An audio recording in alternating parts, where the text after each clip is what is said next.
Amados hermanos, quiero compartir con ustedes hoy una palabra con el título Su gracia es suficiente.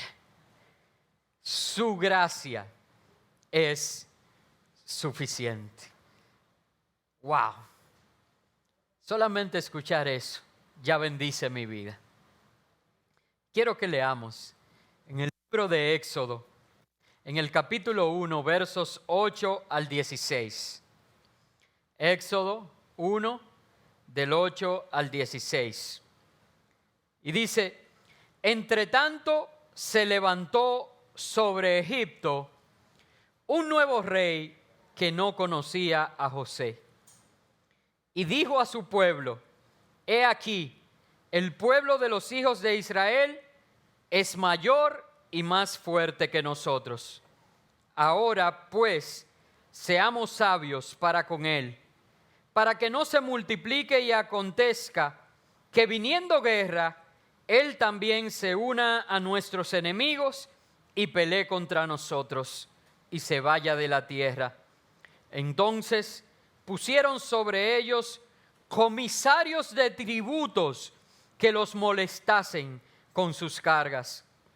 Y edificaron para Faraón las ciudades de almacenaje, Pitón y Ramesés. Pero cuanto más los oprimían, tanto más se multiplicaban y crecían, de manera que los egipcios temían a los hijos de Israel. Y los egipcios hicieron servir a los hijos de Israel con dureza y amargaron su vida con dura servidumbre, en hacer barro y ladrillo, y en toda labor del campo, y en todo su servicio, al cual los obligaban con rigor. Y habló el rey de Egipto a las parteras de las hebreas, una de las cuales se llamaba Cifra y otra Fúa, y les dijo: cuando asistáis a las hebreas en sus partos y veáis el sexo, si es hijo, matadlo, y si es hija, entonces viva. Vamos a dejarlo hasta ahí, hermanos. Y pensemos en este escenario que describe este texto aquí en el capítulo 1 del libro de Éxodo. Yo no sé cuántos recuerdan cómo termina el primer libro de la Biblia, Génesis, y cómo podemos ver, y no me refería a Génesis, sino la historia de José, de cómo sus hermanos lo habían vendido y cómo la maldad en el corazón de ellos había provocado daños en la vida de él. Sin embargo, el mal que ellos quisieron hacer, Dios tenía un propósito con eso para bendecir a su pueblo. Y mientras murió su padre Jacob, José acogió a sus hermanos y estuvieron en Egipto, y Dios preservó al pueblo conforme a lo que había prometido. Y dije que no me refería porque no estoy diciendo exactamente cómo termina el libro, pero la historia de José es lo que quiero que nos enfoquemos. Pero cuando murió José, entonces pasa lo que acabamos de leer en el libro de Éxodo. Cuando muere José, se levanta en Egipto un rey que no conocía la historia y que no conocía quién era José, y por tanto se complicaron las cosas para los hijos de Jacob. Ahora, recordemos que había una promesa dada a Abraham, dada a Isaac y dada a Jacob. Es decir, que la protección, la preservación de los hijos de Jacob y del pueblo de Israel era directamente proporcional al cumplimiento de la promesa dada por Dios.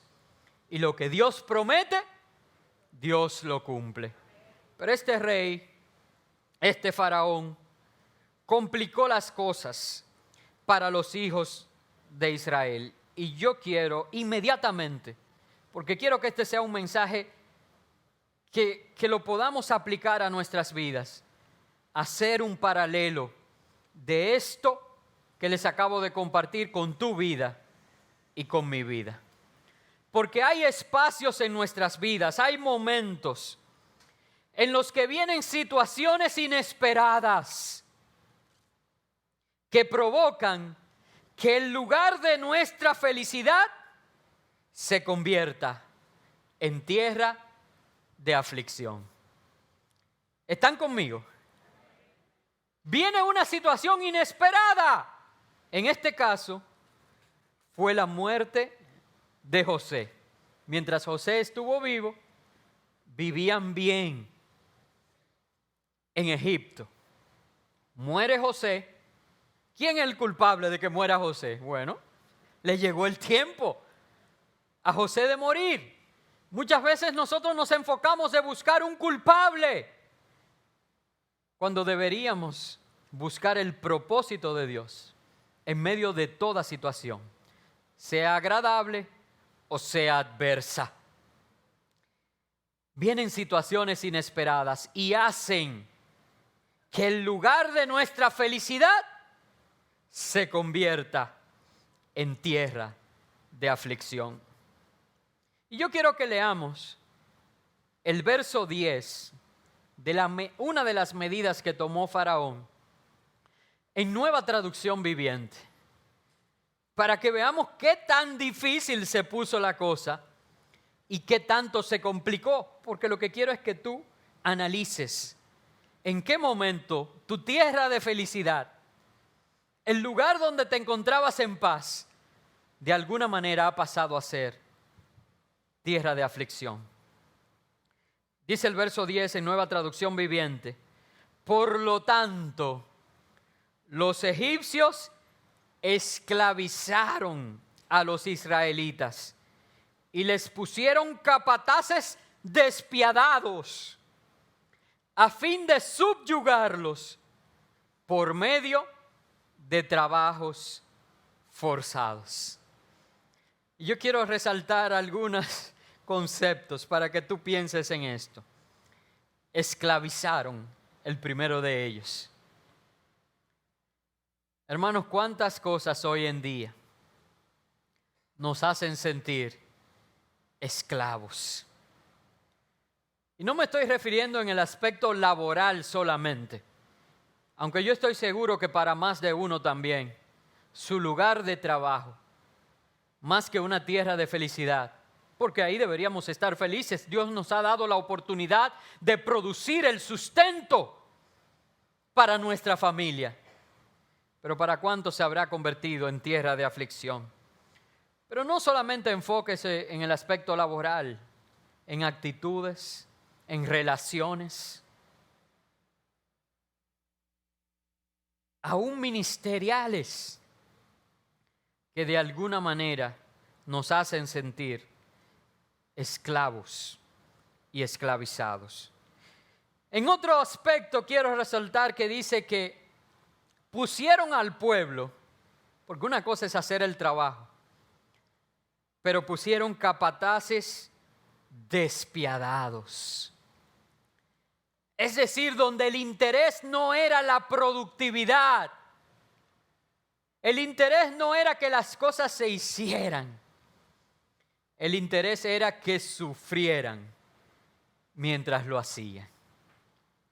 Una vez más, hermanos, no tiene sentido este mensaje si no somos capaces de establecer un paralelo con nuestras vidas y pensar qué cosas en nuestras vidas están provocando sufrimiento. Una vez más, no solo en el aspecto laboral, pero en el aspecto emocional, en el aspecto espiritual, en el aspecto relacional, unos con otros. Y por último, dice que querían subyugarlos por medio de trabajo forzado. Parecería, hermanos, que con este plan, y no quiero pasar por alto, lo que pasa es que no me quiero meter allí porque tendría que hacer la historia de Moisés. Pero no quiero pasar por alto que también fue tan allá el faraón de que llamó a las parteras egipcias o de Egipto y les dijo, a partir de ahora, como ellos se multiplican más, todo que nazca, ustedes lo van a matar. O sea, ¿hasta qué punto era la decisión del faraón que no solamente era ser despiadado, no solamente era esclavizar, no solamente era ponerlos a trabajar forzadamente o forzosamente, pero quería llegar hasta el punto de matar la descendencia para eliminar al pueblo de Israel? Parecería que el pueblo de Israel y que los israelitas habían llegado a su fin. Muchas veces te parece que tu vida ha llegado a un punto de quiebre donde nadie puede ayudarte.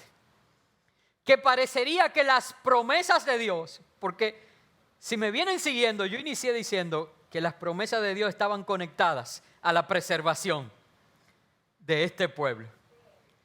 Y en nosotros parecería muchas veces que llegamos al punto de quiebre en el que las promesas de Dios ya son imposibles que se cumplan. ¿Les ha pasado, hermanos?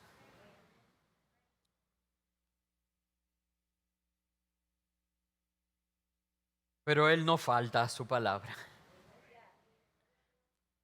Él no puede negarse a sí mismo.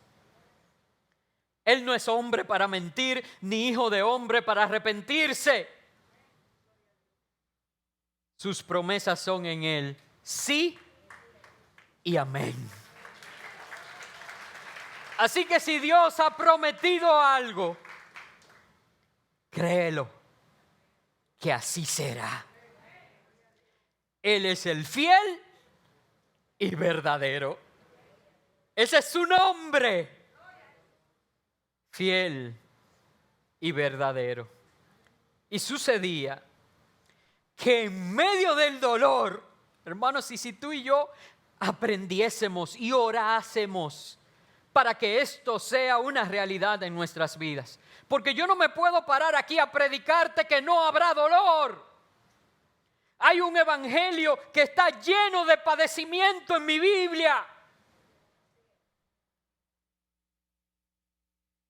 Pero mira lo que pasaba con este pueblo.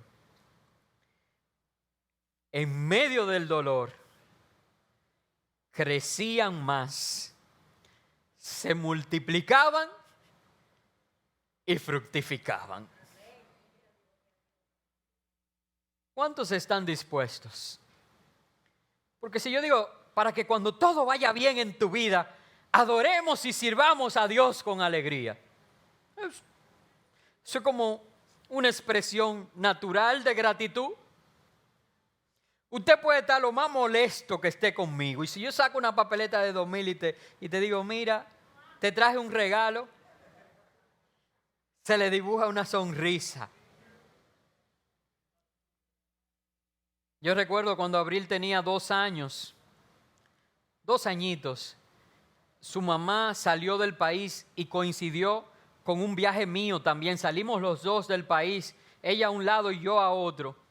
Y era la primera vez en 2 años que Abril se separaba de su mamá. Nunca, en los primeros 2 años, nunca se quiso quedar dormido donde mi mamá, nunca se quiso quedar donde su otra abuela. No se había separado de su madre en 2 años. Y de pronto duró 14 días sin verme a mí y 21 sin ver a su madre. Y yo recuerdo, yo estaba en Guatemala. Y allá en Antigua Guatemala, que hay muchas artesanías, compré una muñeca muy linda que la hacen a mano, algunos tribus indígenas de allí. Y yo traje esa muñeca desde que la vi, ni pregunté precio ni nada, dije, este es para Abril, es bellísima. Era una muñeca así como artesanal. Y cuando yo llegué con la inquietud de Yulisa, que estaba desesperada, ella estaba en España, y me llamó, yo me quiero ir, y yo, pero disfruta tu viaje. No, la niña no quiere hablar conmigo, con 2 años. Abril estaba molesta porque se sintió abandonada y no quería contestar el teléfono para hablar con su madre. Cuando yo llegué, yo recuerdo que yo entré a la habitación y ella estaba ahí, se estaba haciendo la dormida. Y yo, Abril. Yo, pero ella no puede estar, le muevo las piernas. Abril. Y nada, entonces yo reaccioné y me di cuenta que se estaba molesta haciendo la dormida con 2 años, hermano. Y yo me puse la muñeca aquí atrás y dije, wow, qué pena que Abril está dormida. Porque esta hermosa muñeca que yo traje de Guatemala, la había traído con amor para ella, pero no me voy a quedar con ella en la mano y voy a buscar la primera niña que pase por ahí al frente de la casa y se la voy a regalar. Y milagrosamente, Abril, que estaba así, hizo.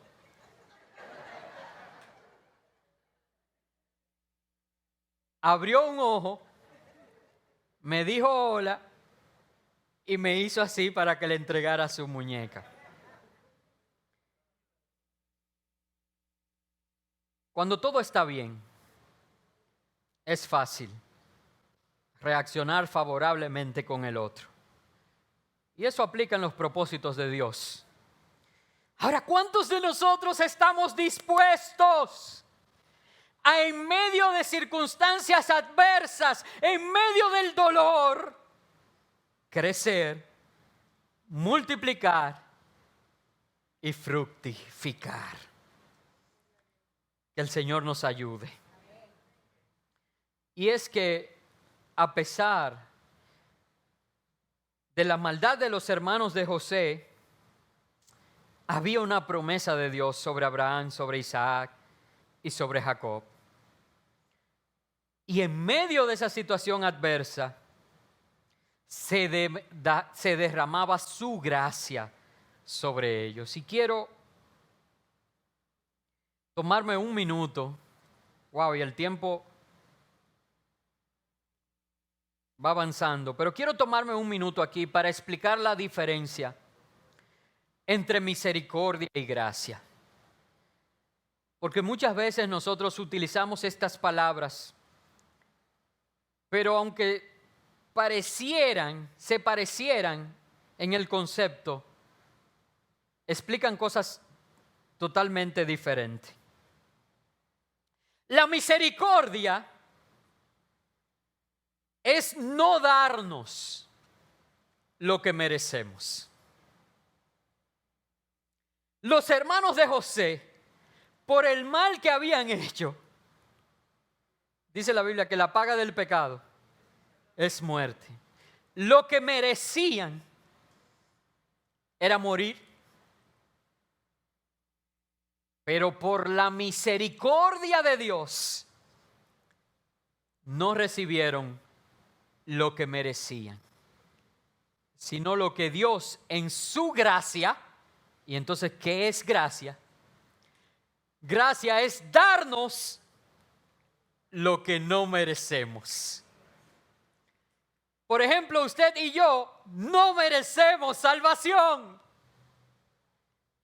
pero la hemos recibido por gracia, como un regalo de Dios. Entonces, el pueblo de Israel no recibió lo que merecían. Le fue extendida la misericordia de Dios. Pero no porque lo merecieran, sino que le fue dada esta multiplicación, este crecimiento y esta abundancia, fructificación, por la gracia de Dios, como un regalo de Dios. No solamente el verso 10 habla de lo complicado. Si leemos más adelante, en el verso 14 dice que a pesar de esto, crecían, se multiplicaban, todo eso. hicieron servir a los hijos de Israel con dureza, dice, y amargaron su vida con dura servidumbre. Le había sido extendida la misericordia y la gracia de Dios, pero estaban todavía en una amarga servidumbre, en hacer barro y ladrillo y en toda la labor del campo y en todo su servicio, al cual los obligaban con rigor. Saben, hermanos, esta historia parecería una historia triste. Oh, pero ¿cuántos años estuvo el pueblo esclavo en Egipto? Unos 430 años. Es más, muchos estudiosos piensan que el mismo día que salieron, cumplían los 430.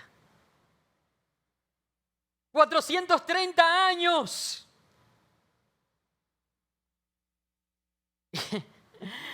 Piensa en tu problema ahora. Sí, yo sé que es amargo, yo sé que es duro, yo sé que es como ladrillo. Yo sé que te obligan, te esclavizan. ¿Pero por cuántos años vas? La misericordia y la gracia de Dios son suficientes. Mira cómo termina esta historia, porque el libro de Éxodo, es un libro maravilloso y yo no tengo tiempo de estudiarlo completo. Pero quiero que vayamos a Éxodo 12, versos 33 y 35, cuando ya había pasado o se preparaba la Pascua. Y había pasado el ángel de la muerte y habían los primogénitos de todo Egipto sido tocados y solamente aquellos donde estaba la sangre del cordero marcada no fueron afectadas. Y mira lo que dice.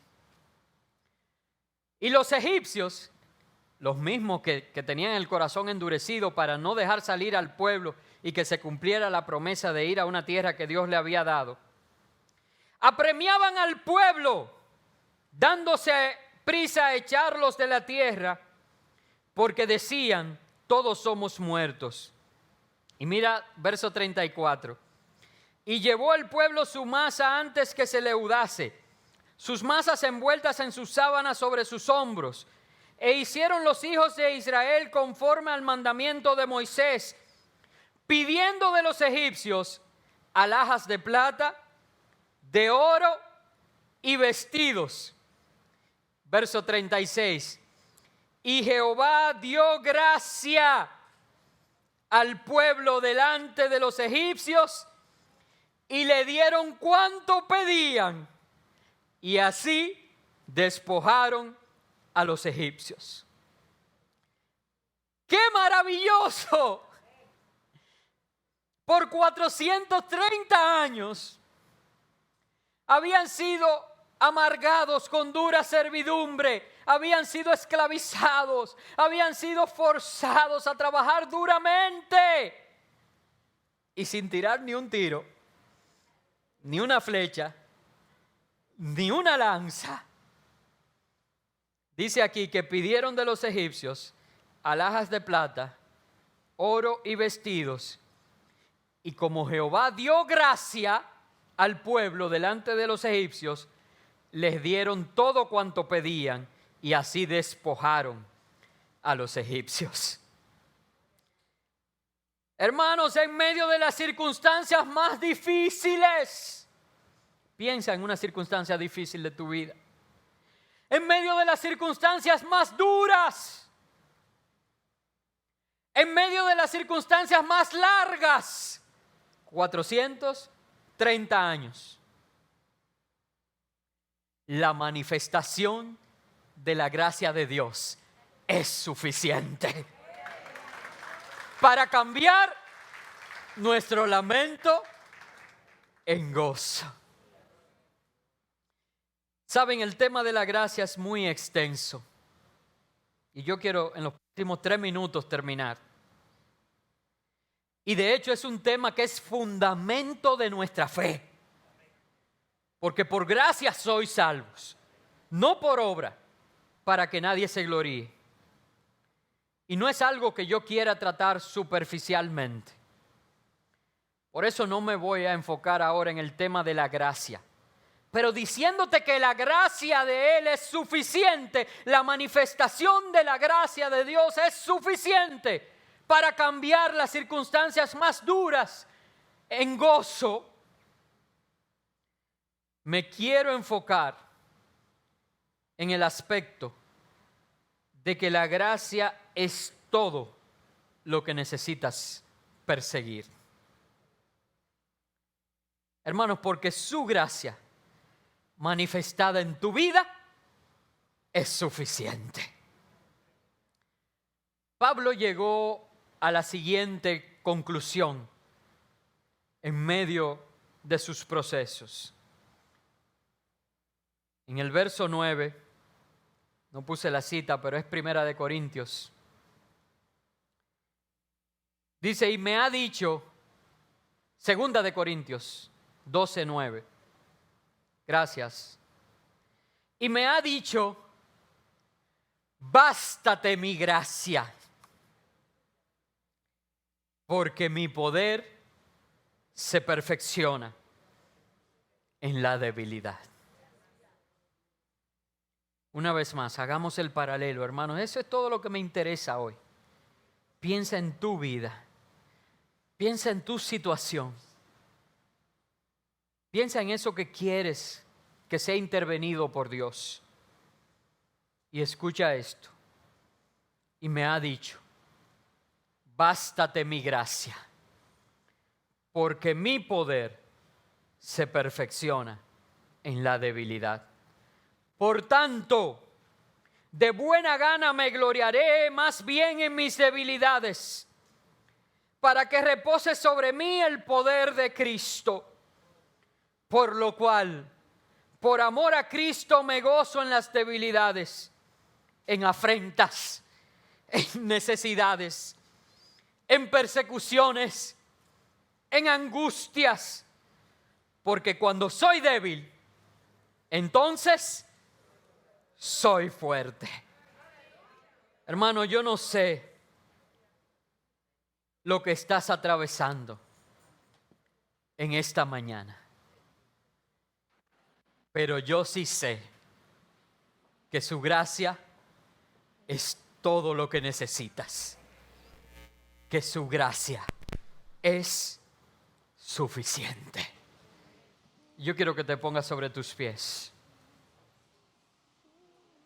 para que ahora hagamos un ejercicio de sacrificio de alabanza. En los procesos, la alabanza no brota naturalmente, pero nosotros sometemos nuestro espíritu y nuestra alma al Espíritu de Dios y sacrificamos alabanza a Él. Y podemos ser honestos con el Señor y decirle, me presento delante de ti quebrantado, soy débil, pero reconozco que tu gracia es suficiente, que tu gracia es todo lo que necesito y que cuando soy débil, entonces soy fuerte en Cristo Jesús.